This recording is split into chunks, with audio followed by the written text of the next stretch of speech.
یو شاعر د باچا خان فخر افغان د هڅو او مبارزو داسې ستاینه کوي. باچا خانه زمانه چې ستا فرمان وړي، باچا خانه زمانه چې ستا فرمان وړي، ته د خلقو د ګوګل سوی آواز یې،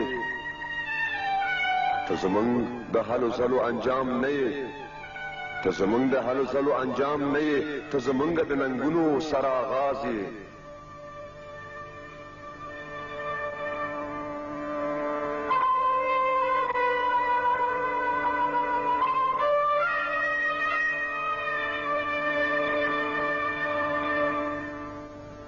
جنازه د 12 بجو په شاوخوا کې د ده د وصیت له مخې د جلال آباد ښار په شیشم باغ کې د ارواښاد په شخصي کور کې د خاصو مراسمو په ترڅ کې خاورو ته وسپارل شوه.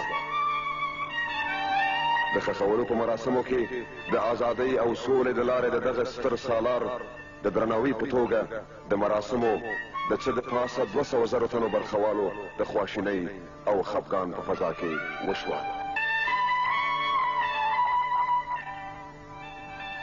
راتګ دی پسرلی دی پرې چمن فخر کوي،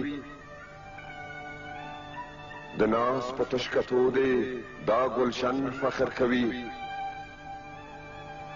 کولی شي په ښه ژبه تعریف ستا د کمال، په ټول چمن کې نن ځکه سوسن فخر کوي. چې ښکلی شي نصیب د قدمونو د آشنا، چې ښکلی شي نصیب د قدمونو د آشنا، هغه خاوره په مشکو د خوتن فخر کوي.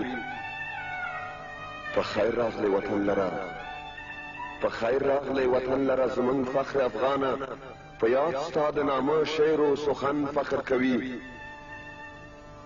خادم چې په اخلاص شي څوک د ملک او د ملت، خادم چې په اخلاص شي څوک د ملک او د ملت، وطن یې پس له مرګه په مدفن فخر کوي.